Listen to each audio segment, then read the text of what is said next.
What if the biggest thing holding you back isn't something you can see, but something buried deep in your subconscious mind?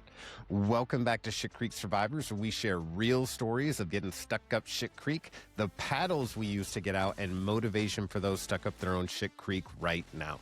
Today's guest, Matt Johnson, experienced a devastating brain injury that forced him to search far beyond traditional medicine for answers.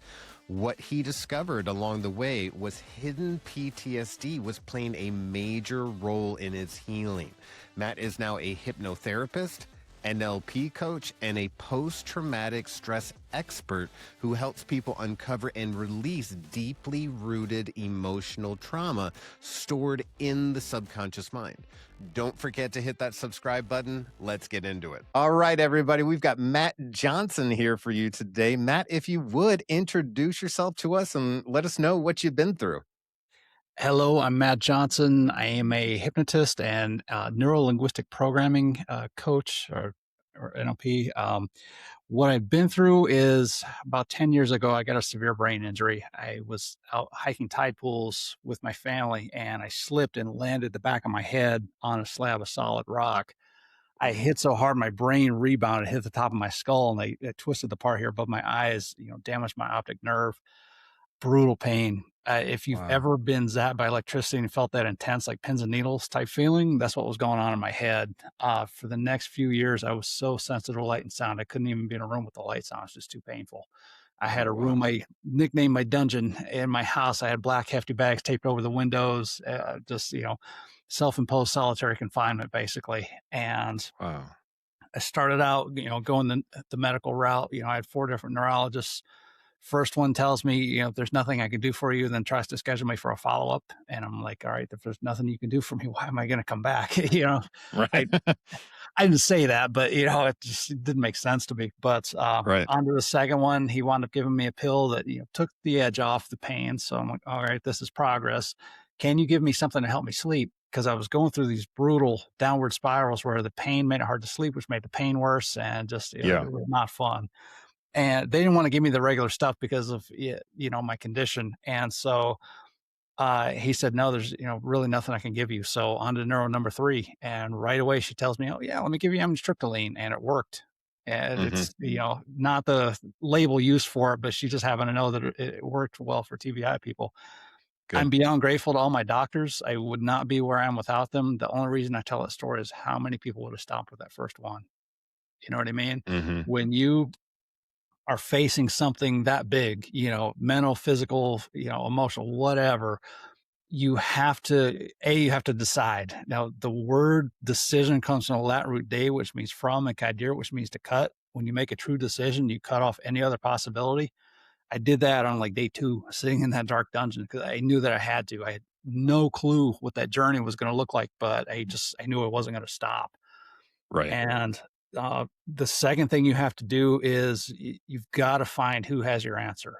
And, the first neuro definitely didn't. The second neuro had a piece. Third neuro had a piece. You know what I mean? But it's when you're facing something like that, you cannot outsource the outcome. You have to take control of it. I spent, a little over a year just doing the medical route. I had, I read every single medical study on TBIs, that there are traumatic brain injuries that there is out there. I got to where I was educating my neuros on how to treat one. I came up with a 3-page document on everything, all the harebrained treatments I tried, everything from amino acids to hyperbaric oxygen. If anyone out there is, dealing with any kind of brain injury, definitely hit me up. I can help you. I give that out for free, no charge. But awesome. Around that point, I realized that, medical science was not going to heal me, which was terrifying to me because I knew of nothing else. So despite being a complete skeptic, I started, opening up to like energy medicine and things like that. I was lucky for me to live in California, so I had a lot to choose from. But one of the first things I tried was called Reiki. And I go in there, I told you I had that pins and needles type feeling, right? Yeah. The best description I can give is she took those pins and needles and kind of made them fly in formation, if that makes sense. And it took the sting away. And this was like a year and a half of just being in intense pain. And I'm like, whoa, I have no idea what you're doing, but please don't stop. And so at the end of that session, I asked her, can you show me how to do that? And so, I spent a few days with her, learned Reiki. I went into, pranic healing and Qigong and, Silva holistic faith healing, like anything I could find that, made a difference. I tried to just dive in and get good at it. And I started to turn the tide. I did a huge amount of healing over the next couple of years, but I just could not shake that light and sound sensitivity. It's just too painful to go out and live my life. So at this point, I'm thinking, do I have permanent damage? And so I found a special type of brain scan. MRIs look at the tissue, which when you have a brain injury, doesn't really tell you a lot unless, you've got something really wrong. But Yeah. I found what's called a SPECT scan done by Dr. Daniel Amen. He's famous in brain circles, but a SPECT will actually map the electrical activity in the brain. He's written a ton of books, and he shows like the Oh, wow. scans of an Alzheimer's patient. It looks like they got a hole in their brain just because the areas that aren't functioning. And Yeah. so long story short, I got my scan and my brain was okay, but areas that were supposed to be dark were lit up like fireworks. And I was diagnosed with PTSD that day. I'd had it most of my life and never even realized it. And so Oh, right away, I knew what was going on. With the brain injury, the name of the game is you want to bring your brain waves down, give your brain a chance to rest and repair itself. My okay. PTSD was keeping me in fight or flight and sabotaging the whole healing process. So I Uh, knew if I wanted to heal the brain injury, I had to heal the PTSD first. I had absolutely no clue how I was going to do that. But yeah. at this point, I'd already known I'd had, issues with anxiety, depression, things like that. I had that, most of my life. And Hmm.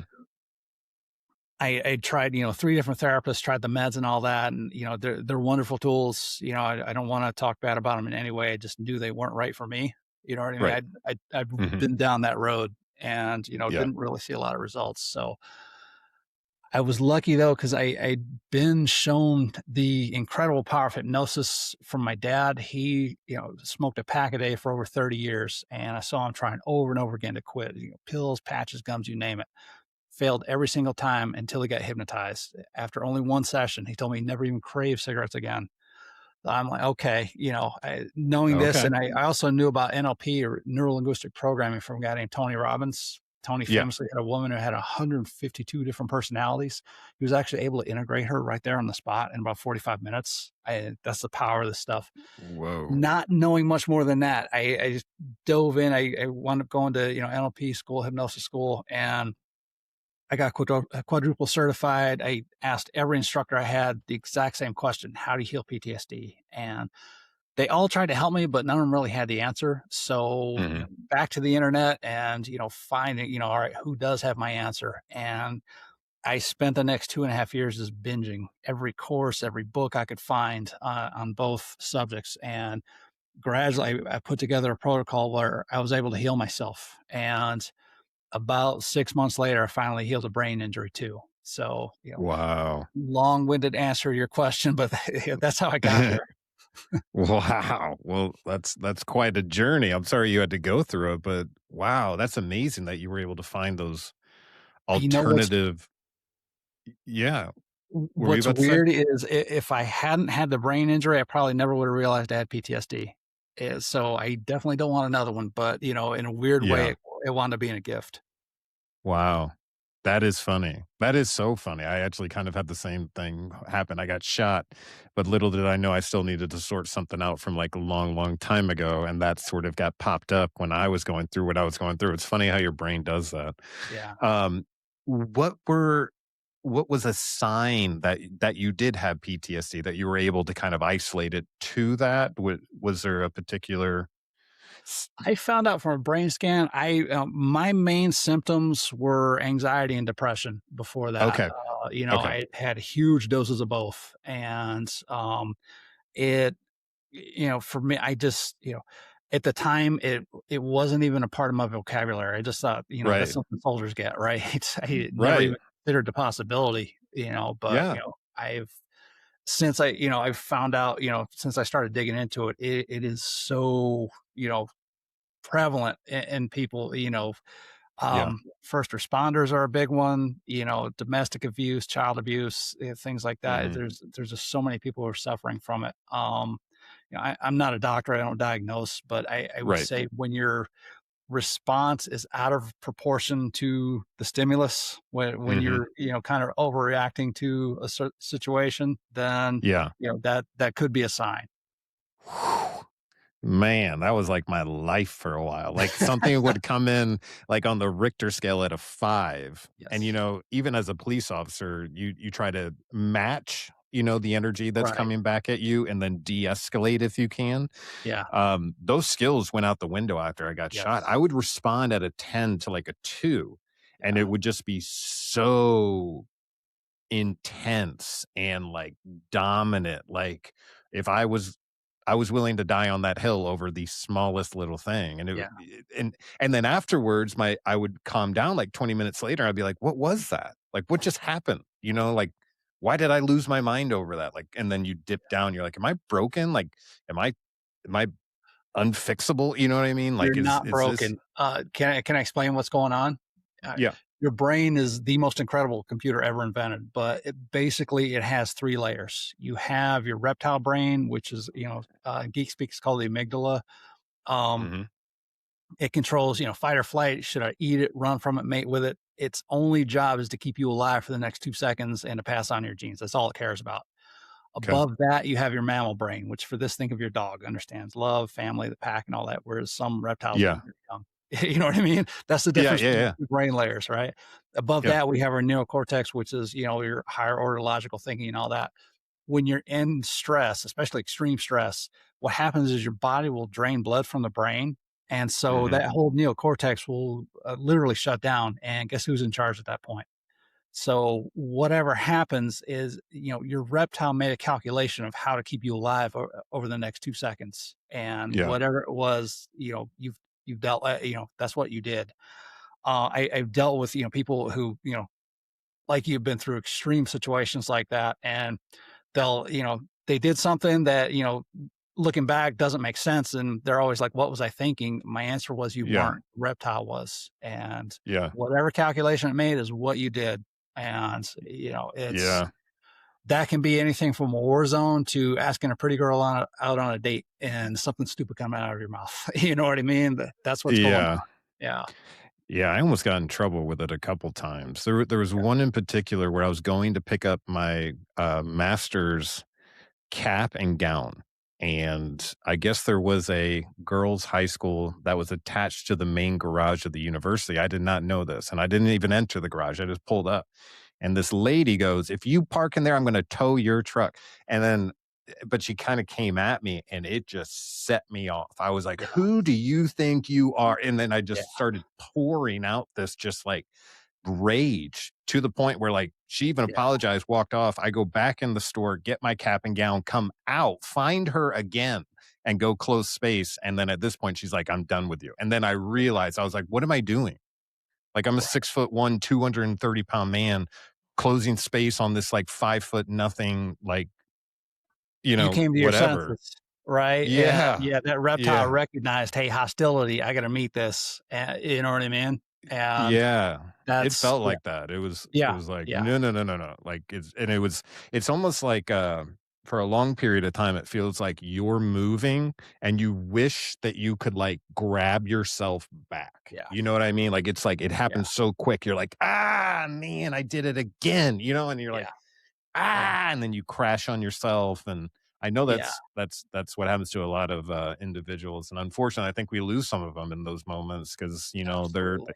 they've done too much of this, and they feel like and it's a scary thing to feel like you are a threat potentially to your Right. family, Yeah. whether that means, like, derailing the family or doing something stupid that makes the family look stupid or doing something there's that, but then the idea of, like, could I become dangerous to my family?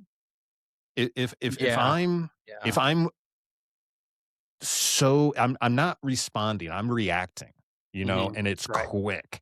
Right. What's stopping me from the people that I love, me coming at them. And a lot of times when you've been beaten on, you feel like a dog that's found a corner in a room and you're like, this is my corner. If you come anywhere near me, I'm going to bite you. And that even includes the people who are feeding you, like Right. my wife. You know what I mean? Like the people who love me, who are telling me this is going to be okay. You know, I mean, I can't even control myself. It's disheartening when you're in it, but there is hope, right? There's absolute hope. Absolutely. Yeah, yeah. I would make a bad comparison, but if you've ever like smelled like fresh cut grass or fresh baked cookies, and it takes you back to a certain memory, in a way, that's kind of what's going on. Is Mm, your reptile has decided, hey, this is my corner. Nobody's coming in here. And then when that boundary gets violated, it's it springs into yeah. action. It's what you have to do is, first of all, realize those reactions, they're subconscious. Your subconscious mind controls everything in your body. You don't have to think about your breathing, heartbeat, body temperature, how much insulin you crave after a meal. Also, these reactions we're talking about. Hmm. It by your 30th birthday, it controls up to 95% of all your day-to-day behaviors. Mm, The analogy I like to give for that is think back to the first time you drove a car. Your hands were 10 and 2 on the wheel, and you were super focused on not hitting anything, right? right. Fast forward a few years and, you got coffee in one hand, cell phone in the other, right? I'm kidding. Please don't do that. But, that's the process, it becomes so automatic, right? Right. Uh, the reason for that is your subconscious learned how to drive. Most of us had the experience of driving and realizing we haven't even been paying attention, right? Mhm. How did you not crash? It's like, It's how because did I get here? yeah, yeah, exactly. I do the same thing.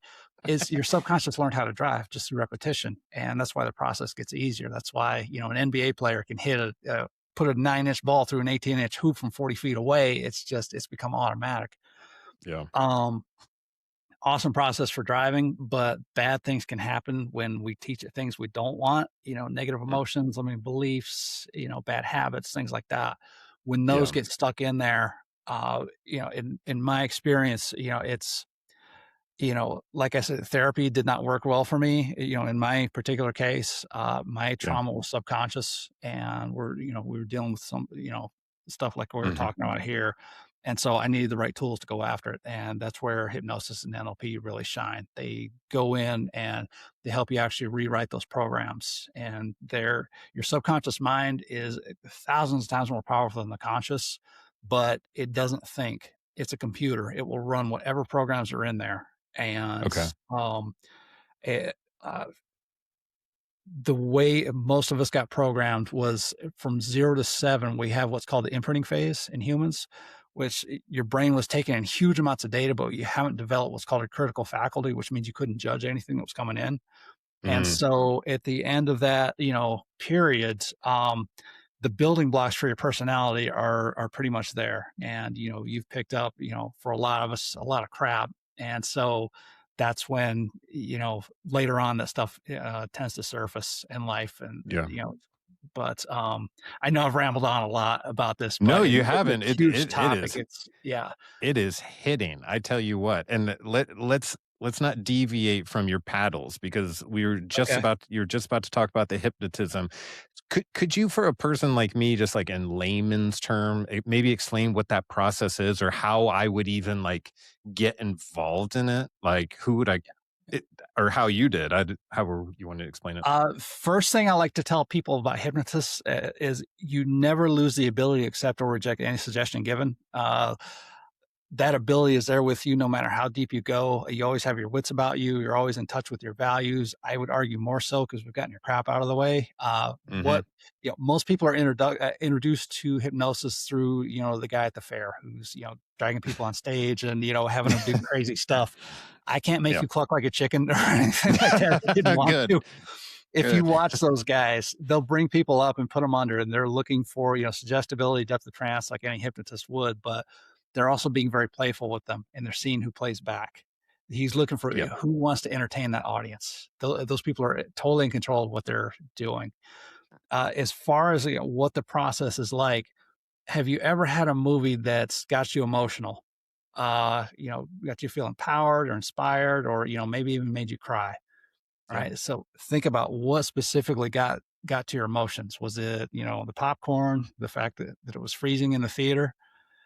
You got Oh. absorbed in the experience, right? And you Mhm. had a continually narrowing focus of attention.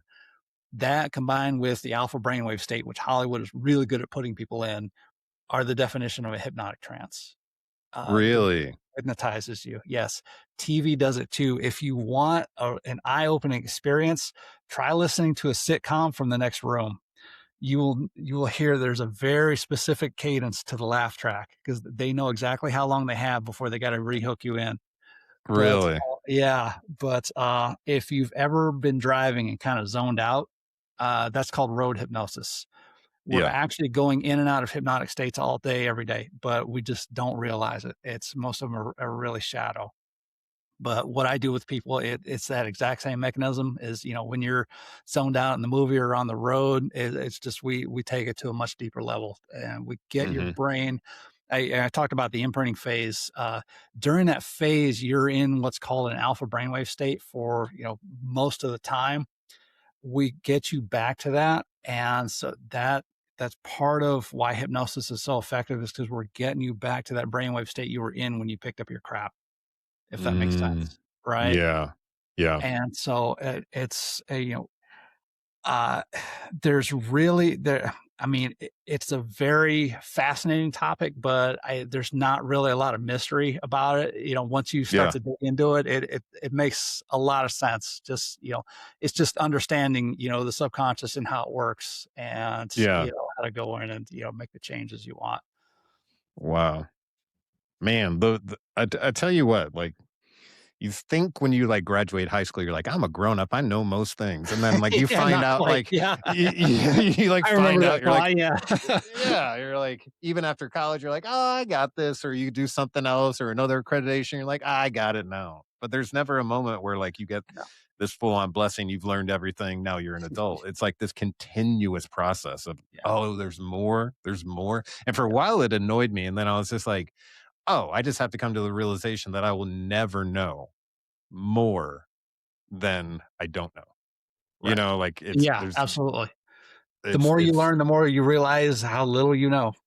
Yeah, exactly, yeah, and it's humbling, but once you get humble, you can absorb more, you know what I mean? yes, Because you can see the absolutely. different angles and appreciate, different perspectives and where other people might be coming from on the same issue and all that kind of stuff, so, yeah, Yeah, that's super. absolutely. The ability to see heads and tails on at the same time, hold two opposing viewpoints in your mind at the same time and not go crazy. That's the Yeah. definition of maturity. You know? Now you were mentioning that development stage between 2 and 7 where we're kind of, like, manufacturing the system that will develop our personality. Mhm. Is that a good way to say that? Yeah, yeah. Is that one of the reasons why some things, like some emotions hit you and for me, they feel really young, while other emotions hit me and they seem older? Like an example would be, I don't even have to use myself, but for a kid who felt scared all the time Yeah, or felt like he was gonna be found out for having done something bad, you know what I mean? it it must shape how you yeah, pursue life later. And I remember even through my therapy process, when we would get to certain emotions, whether they were shame or guilt or whatever, they felt very young. Like, yeah, and my therapist knew that. She would say, what does it feel like right now? Do you feel old or young? A lot of the times I feel young, but I'm a yeah, grown man sitting there trying to yeah, figure out what the heck's going on, and I've got emotions coming from places I don't even know what I'm tapping into, right. but I'm Yeah, crying. And there's like a lot of power behind it and I can't tag what it is. This doesn't feel like me. It feels like a 5-year-old, like, and you yeah. try to kind of get it together. Does that make sense? 1,000%. Yeah. What happens is, first of all, neurons that fire together wire together.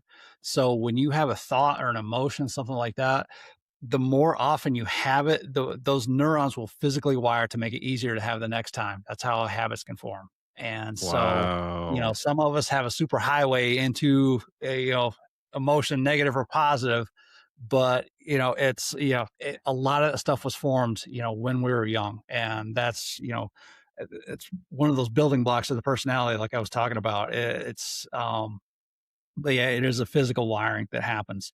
The second, you talked about not knowing where it was coming from, feels like a 5-year-old. There's a really fascinating branch of psychology called internal family systems, where they talk about parts, and you have, basically what a part is. It's literally a part of the psyche that kind of splits off, and it deals with something. It kind of protects the rest of you from having to deal with whatever it was. But Yeah. really noble thing to do. But when that part recognizes that, hey, this is a similar situation, you fire off that 5-year-old response. Yeah. If you remember the movie Ghostbusters, when they put out the box that, sucked the ghost in, Yeah. it very similar to that. It's that part is self-contained. It's until you go in and, start to work with it, it will remain, in its own little bubble, literally. Yeah.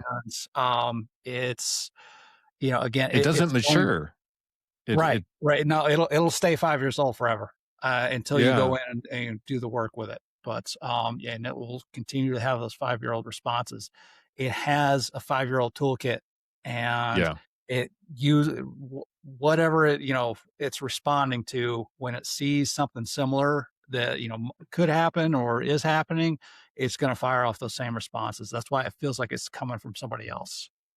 I didn't realize when I was 5 and that thing happened. I've discussed it on here, some trauma, and I internalized it. And what I accidentally did, and it makes sense with a 5-year-old's brain, was like, okay, the way I'm going to sort this out is I'm just going to be good.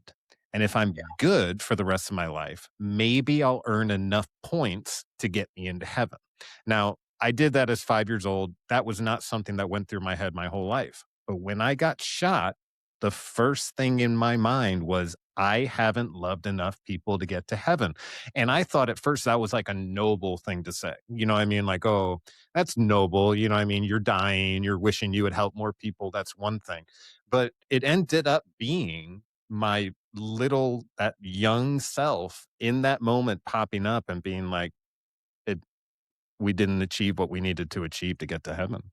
yeah, And that's yeah. that's a weird thing to be thinking right as Yeah, you get shot. definitely, definitely, and notice how that message, "If I do good, I'm gonna accumulate points, Yeah. and, good things will happen to me." That sounds very much like what a parent would tell a 5-year-old. You got your star chart Mm, or whatever, you know what I mean? I hadn't Yeah, thought about that. that's I the way hadn't you th thought at that age, so that part is always gonna think in those terms. So when you wow. face an adult situation, it doesn't know how to handle it, you know what I mean? Yeah. Wow. Man, it's powerful what goes on up in that head, It you it know? is. It is so fascinating. It I told you I spent like 2.5 years, just completely binging, everything I could find, and I fell in love with the process at the time. It is just so fascinating to me anyway. I'm a geek, but it's well, it's amazing that what potentially could have taken you down, you've transitioned into something that, like, you researched. First off, the one of the things I heard you say straight out the gates is, in a way, this isn't how it ends. right. You said in Yes. the first couple of days, you're like, "This isn't doable, so Yeah. there's Yeah. gotta be another way."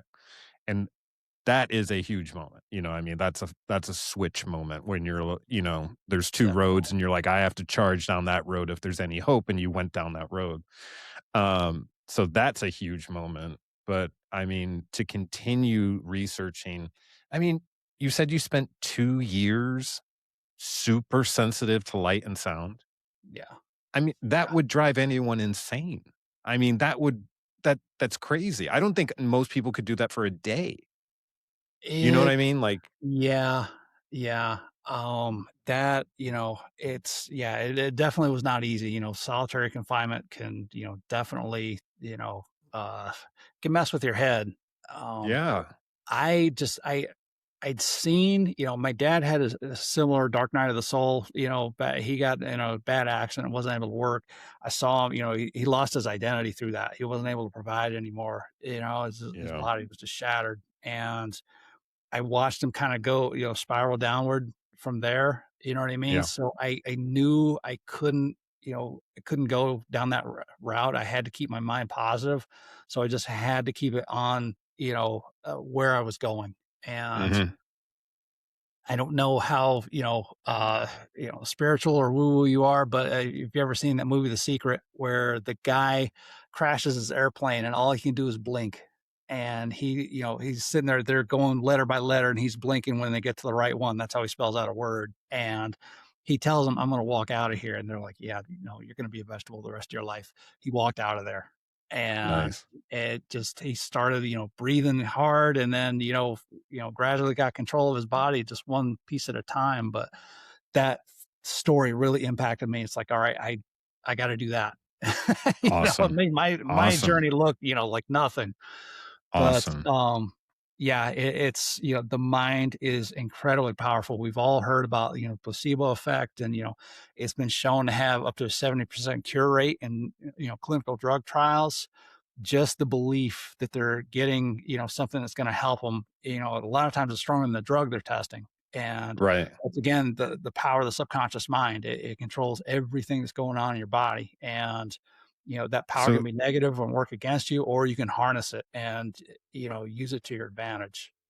So, for someone who's not familiar, who might be listening or watching, the placebo effect is the idea that a patient is given a pill, being told that it's going to help whatever ailment they have, but in truth, they actually get a sugar pill most of the time, right? Yes.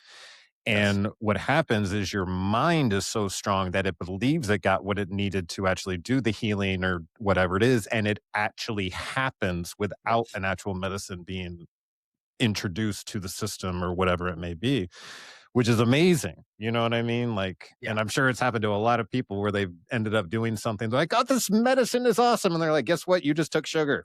Yep. You're like, Yep. oh Happens all the man. time. Yeah. Yeah. Like, that's so neat. I mean, the fact that our mind can do that kind of stuff and push Yeah. ourselves and just keep going when most, yeah. And it But happens it, when you believe it. When you believe it to the point where you expect that it's gonna happen, that's when it happens. yep. Yep. Yeah. And you just committed, you're not giving up. Right. That's it. Right. And that doesn't mean it comes without moments of despair or Oh, depression yeah. or Yeah. seasons at times, where, just things don't seem to be clicking and you don't understand why. And that's okay because that's actually life. Yes, that's that is that very true. Yeah. it's Yeah. just life showing up in the circumstance that you're in right now, I which can was make it a lucky. little I bit. knew a little bit of NLP when I first got in because I'd been a Tony fan for a while at that point. But Yeah. there was he teaches this, and there was a really fascinating study done. A lady named Amy Cuddy. She did a TED talk. It's on YouTube. It's a really good one. But she researched what she calls power poses, and a power pose. If you think, every sport, every athlete, every culture on earth, when they get that big victory, what pose do they hit? Arms straight up, V is for victory, right? Yeah. That, and there's one called the Wonder Woman pose, which is, hands on your hip, elbows flared out like Wonder Woman, head up, shoulders back. Just holding those poses changes your biochemistry. You get up to a 25% increase in testosterone, which is the confidence hormone, and a 25% decrease in cortisol, which is a stress Wow. hormone. Men and women both get it just by holding a pose for 2 minutes. So knowing this, I told you I suffered from severe depression in my younger years. And, Yeah. as soon as I went back in that dark dungeon, I knew what was coming for me, but Hmm. I knew about these power poses. So I wasn't worried this time. So as soon as I felt it, those feelings start to come up, I just hit my pose. And I was actually, you can ask my wife this. I was able to hold myself on a natural high, sitting in that dungeon, with nothing to do, just sitting in the dark. That's how powerful these things are. Um, Wow. I'll be using that. I'm sorry. yeah, I'm stealing it. I'm It's- using that. it is really powerful. It's, if I told you I had a depressed friend, you could tell me a lot about them. Would their head be, up or down? Shoulders back, or would they be slumped over? Breathing, deep like they're excited or shallow. You know what I mean? We all And know this this stuff changes all that. instinctively. Right, exactly. Yeah. You pick what emotion you want and you just reverse engineer the process. All right, how would I hold my body? What thoughts would I be thinking? How would I be breathing? And you will literally feel it. It's so Wow. powerful. I can't even tell you. You don't know until you try it. I'm gonna try it. Yeah, Miss every shot you don't take. You know what I mean? Like, exactly. Exactly. And that's the funny thing is like you end up trying these things and then they work and then you Yeah. end up being the person like you should try this. It's like the ripple effect. Yeah. It becomes contagious. It's like you found like a I don't know, like I was about to say like a gold run, but I don't think you'd share that. You, you, I don't know what it is. It's like finding an ocean when everyone thought there was a desert. It It's is. awareness and understanding how your mind and your body work. Once you start to peel, back the layers of that onion, then you can control it. You know what I mean? Yeah. That's what I teach people how to do. It's, Hmm. one of the first things I do, when I'm working with someone is I get them in rapport with their subconscious mind. And, those, like you were talking about that stuff coming up and you don't know where it's coming from. I kind of help them tune into that, all right, Hmm. where how do you get a picture, a sound, or feeling? All right, where is that picture? To the right or to the left, above you, below? Let's really. And once you get that ability, then you can go in and change those programs. It's just Wow. all about awareness and just having the right tools. Wow. Man, you got a lot in that toolbox. I tell I you what. Yeah, that was I didn't have a lot else to do for a few years, so I managed to stuff a Well, look lot in at there. that. I mean, it's funny, like in that season of life when it could be chalked up as 2 years of nothing, except and you didn't let that happen, you dug in, and I really I respect you for that, I think that's Yeah, really, really thank you. cool, and you kept yourself like, your eye on the prize, if you will, kept Yeah. yourself engaged, kept yourself moving, because it's easy to wanna sit idle, you know what I mean, and kinda just like It is. I didn't even wanna imagine that though, because I yeah, knew, I could not stay in that room, and yeah, so I had to find a way out of there.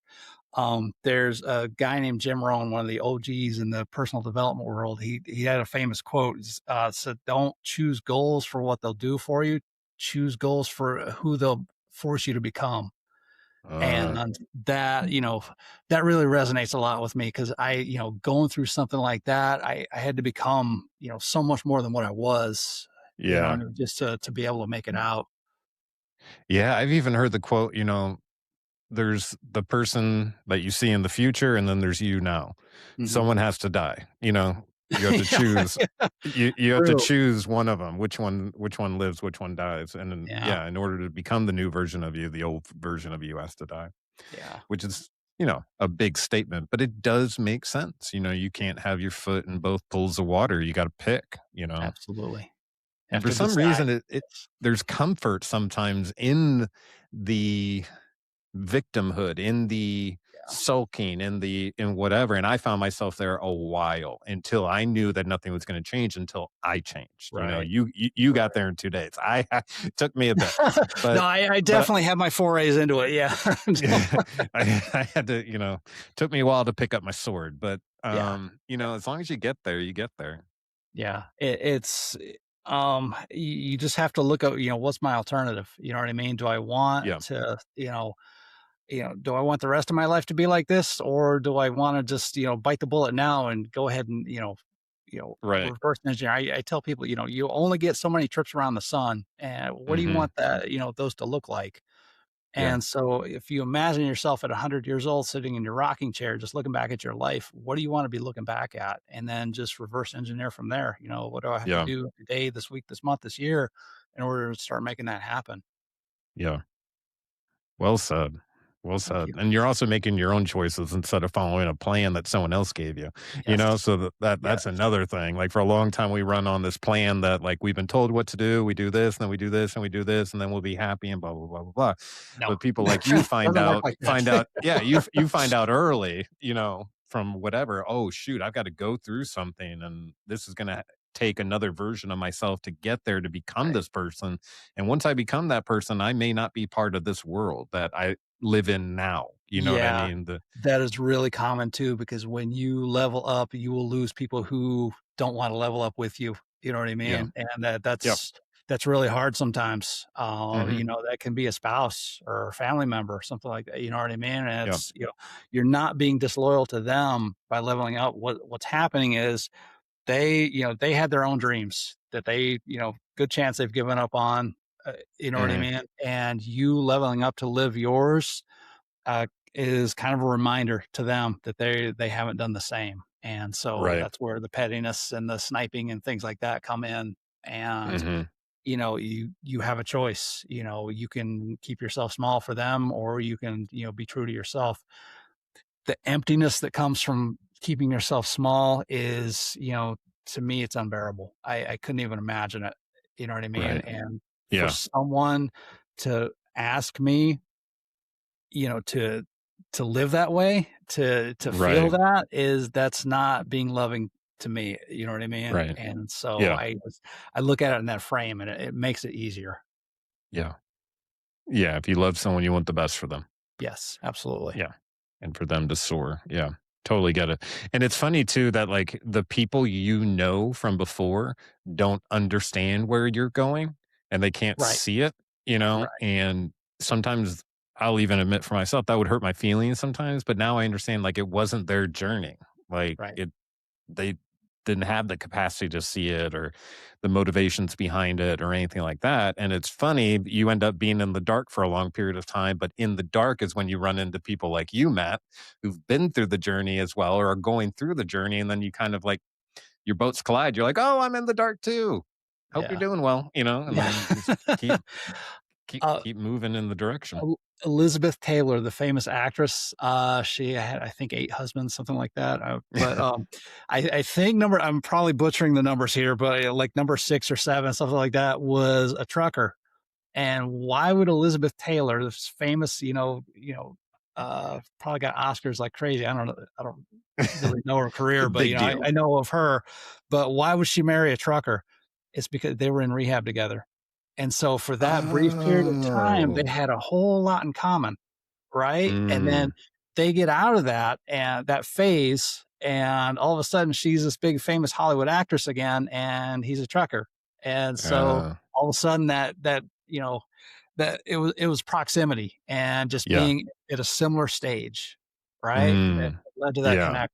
And we all go through some version of that. The people we grew up with in our, hometown, I would not be able to carry on a conversation with a lot of those people today just Yeah. because we're so different. You know what I mean? And Yeah. that's not good or bad. I'm not saying I'm better than anyone or anything like that. It's Right. just we all have our own journeys. I like being a geek. Not everybody likes that. You know what I mean? So I'd probably bore the crap out of a lot of them. Eh. But it's just it's knowing what makes you tick, what lights you up, Yeah. and just following that. And the right people you'll find. Yeah. Absolutely. Absolutely. Just keep pursuing your best self and be honest with yourself and yeah, just keep going. Man. Yeah. Yeah.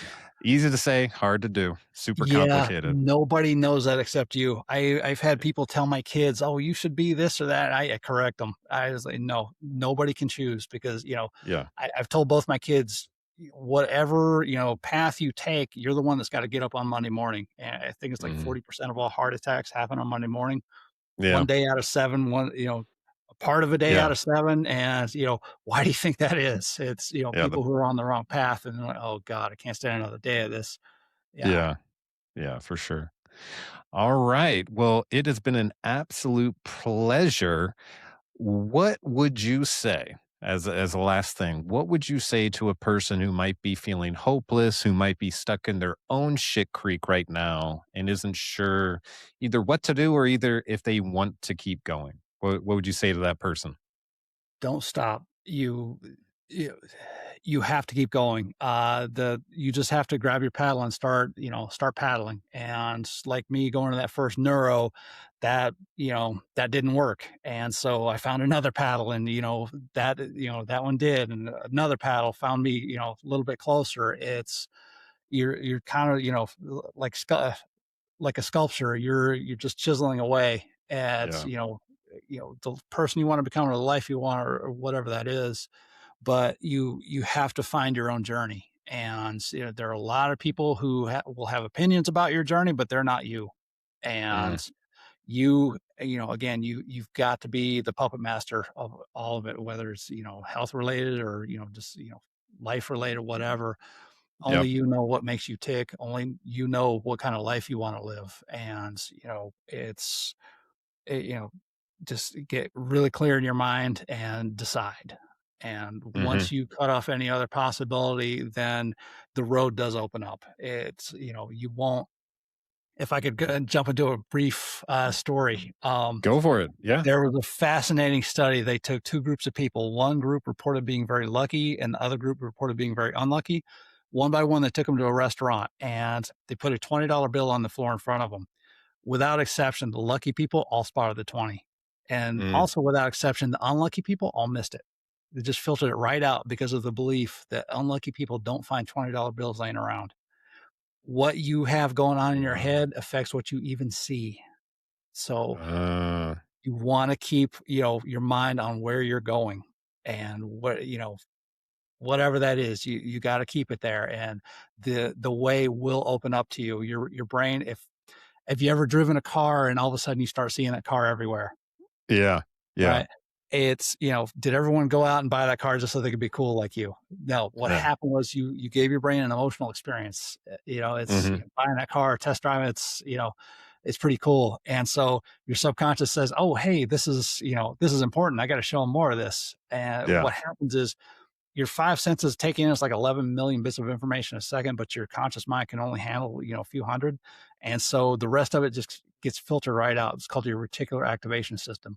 It works just like Google. Whatever you program it with is what it's going to spot. And so that's why those people were missing those $20 bills. So keep that program good and keep it on where you want to go, and you'll start spotting the ways to get there. Awesome. Well said. Thank you so much, sir. And have a blessed one. Thanks, you too. Matt, thank you so much for sharing your story and the work you're doing to help people better understand the power of the subconscious mind. To everyone listening, if something from this conversation resonated with you, share the episode with someone who might need to hear it. And if you haven't already, hit that subscribe button so you never miss an episode. Remember, no matter how deep the creek feels right now, there's always a paddle out. We'll see you next time on Shit Creek Survivors.